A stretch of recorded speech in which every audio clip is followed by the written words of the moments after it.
तो दोस्तों हमारे देश का जो काफ़ी ज़्यादा मच अवेटेड एक्सप्रेसवे प्रोजेक्ट है दिल्ली मुंबई एक्सप्रेसवे, तो उसके ऊपर हाल ही में एक काफ़ी बड़ी अपडेट निकल के आई है।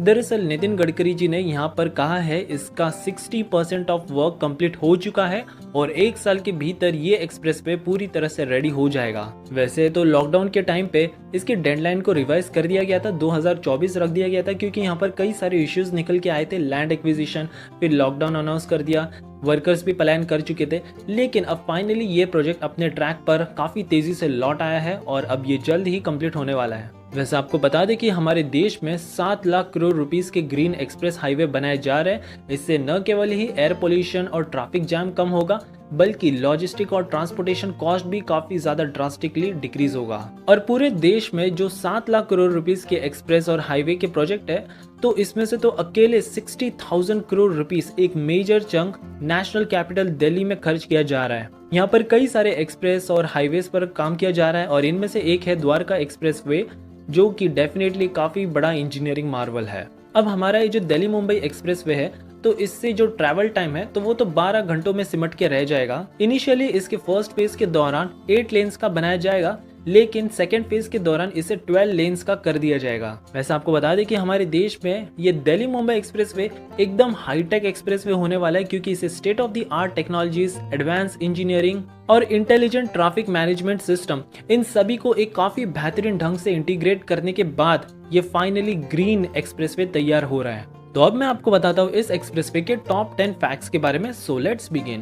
फैक्ट नंबर 1, इस एक्सप्रेसवे में आपको एक इलेक्ट्रिक लेन भी देखने मिलेगा। आपको बता दें कि पूरे देश में अभी तक ऐसा कुछ प्लान भी नहीं किया गया है और दिल्ली मुंबई एक्सप्रेसवे में इस तरह के इलेक्ट्रिक लेन्स को लाने का आइडिया तब आया जब नितिन जी स्वीडन में गए थे और तब उन्होंने इलेक्ट्रिक हाईवे के कंसेप्ट के बारे में सुना और देखा कि किस तरह से जो ट्रक्स थे तो वो तो ऑटोमेटिकली एक्सप्रेसवे के इलेक्ट्रिक लेन का इस्तेमाल करके चार्ज भी हो रहे थे और साथ ही में काफी ज्यादा एफिशिएंटली और एकदम कॉस्ट इफेक्टिव ढंग से लॉन्ग डिस्टेंस को भी कवर कर रहे थे।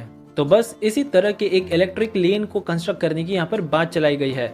इसके साथ ही यहाँ पर ऐसा भी कहा जा रहा है कि हर 25 किलोमीटर के अंतराल में आपको एक चार्जिंग स्टेशन भी नजर आएगा।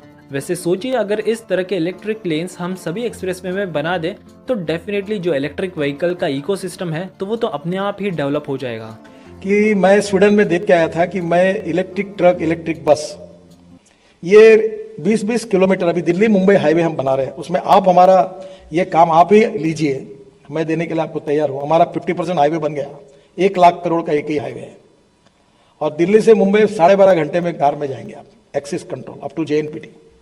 तो ये हाईवे में ऐसा है कि ये रेलवे की अगर एक रेल डाल दी और उसमें आपके लोग इलेक्ट्रिकली उसमें करंट दे दिया तो वो बस आएगी, तो 20 किलोमीटर चार्जिंग होगी तो 200 किलोमीटर फिर चलेगी, फिर 20 किलोमीटर चार्ज होगी, फिर 200 मीटर चलेगी। ना केबल की जरूरत है ना किसी की आवश्यकता है। ये स्वीडन में मैं देख के आया, मैं खुद चला चुका वो ट्रक।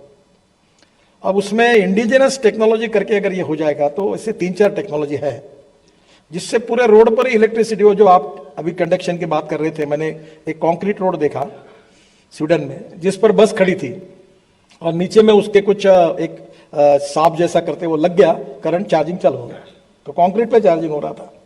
तो ये जो इनिशिएटिव है इसमें इलेक्ट्रिक डिपार्टमेंट में आप अगर आएंगे आगे, तो मैं तो ये एक्सप्रेस हाईवे 22 बना रहे हैं हम लोग और मेरी इच्छा है कि वो ग्रीन इलेक्ट्रिक के बने। तो आप बिल्कुल इसमें आप हमें इनपुट दीजिए, आपके इंजीनियर्स बिल्कुल। फैक्ट नंबर 2, लॉजिस्टिक कॉस्ट की बात करें तो इससे तो लगभग 8 to 9% हमारा लॉजिस्टिक कॉस्ट डिक्रीज होगा। डेफिनेटली काफी बड़ा आंकड़ा है और पूरे लाइफ टाइम में आप कह सकते हो लगभग 1 लाख करोड़ रुपीस की हम बचत करेंगे अकेले लॉजिस्टिक कॉस्ट से ही। फैक्ट नंबर 3, मोर्थ की एक रिपोर्ट के मुताबिक यहाँ पर बताया गया है कि हम इस एक्सप्रेसवे के जरिए लगभग 32 करोड़ लीटर्स ऑफ फ्यूल को सेव कर सकते हैं। और सोचिए, अगर हम इलेक्ट्रिक लेन को भी काफी ज्यादा वास्टली यूज करने लग गए तो ये नंबर तो और ज्यादा कम हो जाएगा। इससे डेफिनेटली ग्रीन हाउस गैसेस भी कम होंगी, हमारे एनवायरनमेंट को काफी ज्यादा फायदा होगा। एक आंकड़े को देखे तो ऐसा बताया जा रहा है कि लगभग 857 million KGs of carbon emission इस एक्सप्रेसवे से कम होगा। फैक्ट नंबर 4, इस एक्सप्रेसवे में 75 एमिनिटीज का एक कंसेप्ट भी लाया गया है। यहाँ पर हर 50 किलोमीटर के अंतराल में आपको कई सारे 75 एमिनिटीज देखने मिल जाएंगे on either sides of expressway, जिसमें शामिल होंगे restaurants, food courts, dormitories, convenience store, fuel stations, toilets, helipads और भी कई सारी चीजें। Fact number 5, Mumbai to Delhi जो हमारी रेलवे लाइन है तो उसे भी अपग्रेड करने की बात की जा रही है। यहाँ पर सेमी हाई स्पीड ट्रेन को चलाया जाएगा जिनकी रफ्तार होगी 160 किलोमीटर पर आवर और इस डिस्टेंस को तय किया जा सकता है केवल 12 घंटों के भीतर। इसके अलावा आपने मेरी कल की वीडियो में देखा होगा कि नितिन जी यहाँ पर कह रहे हैं कि वो एक हाइपरलूप ट्रेन को भी चलाना चाहते हैं इस कॉरिडोर में फ्रॉम दिल्ली टू मुंबई। तो सोचिए अगर आने वाले 10 सालों के भीतर एटलीस्ट ये पॉसिबल हो जाता है तो 1300 किलोमीटर इस डिस्टेंस को कवर करने के लिए हमें बस 1 से 2 घंटे का समय लगेगा। That's it. हमारे जो भी पैसेंजर और जो भी फ्रेट मूवमेंट है तो वो तो काफी ज्यादा एक्सट्रीम स्पीड में ट्रैवल करेंगे। फैक्ट नंबर 6, हमारा जो मुंबई टू अहमदाबाद एक बुलेट ट्रेन कॉरिडोर है तो उसे फर्दर एक्सटेंड करके यहाँ पर अहमदाबाद से लेके दिल्ली तक एक बुलेट ट्रेन कॉरिडोर को प्रपोज किया गया है। तो ओवरऑल हम देखें तो मुंबई टू दिल्ली एक बुलेट ट्रेन कॉरिडोर भी इस एरिया में आने वाला है। बट बुलेट ट्रेन के मामले में हम ज्यादा कुछ कह नहीं सकते क्योंकि अक्सर लैंड एक्विजिशन के चलते यहाँ पर काफी सारी प्रॉब्लम आ जाती है। फैक्ट नंबर 7, हमारा ये जो मुंबई टू दिल्ली एक्सप्रेसवे है तो इसे तो AAA की रेटिंग दी गई है। फर्दर क्वालिटी की बात करें तो इसका जो पेवमेंट मटेरियल है तो ये परपेचुअल पेमेंट है जो कि काफी ज्यादा स्मूथ जर्नी को सुनिश्चित करेगा। फैक्ट नंबर 8, ये जो एक्सप्रेसवे है तो ये directly Indira Gandhi international airport भी कनेक्ट करेगा। यहाँ पर ऐसा बताया जा रहा है कि एक 5 किलोमीटर लंबी सुरंग को कंस्ट्रक्ट किया जाएगा जो कि सीधे इंदिरा गांधी इंटरनेशनल एयरपोर्ट के टर्मिनल 3 को कनेक्ट करेगी। इसके साथ ही ये मुंबई में स्थित JNPT पोर्ट को भी कनेक्ट करेगा। तो सोचिए हमारी देश विदेश की कंपनीज जो यूपी और दिल्ली के एरियाज में अपने मैन्युफैक्चरिंग प्लांट को स्थापित कर रही है तो वो अपने माल ढुलाई को काफी तेजी से कर सकते हैं एक बार ये एक्सप्रेसवे बन जाए तो। इससे न केवल ही सप्लाई चेन में काफी ज्यादा तेजी आ जाएगी बल्कि एक्सपोर्ट करने का जो रूट है तो वो भी काफी ज्यादा आसान, काफी ज्यादा तेज बन जाएगा।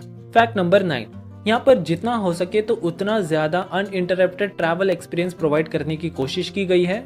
यहाँ आपको कई सारे cross road underpasses, animal underpasses, overpasses नजर आएंगे। इसके अलावा मुंदुरा वाइल्ड लाइफ एरिया में तो यहाँ पर एक 3.7 किलोमीटर लंबी सुरंग भी कंस्ट्रक्ट की जाएगी। फैक्ट नंबर 10, इस एक्सप्रेसवे को ग्रीन एक्सप्रेसवे यूं ही नहीं कहा गया है। यहाँ पर सोलर लाइटिंग्स लगाई जाएंगी, फिर 20 लाख ट्रीज को प्लांट किया जाएगा।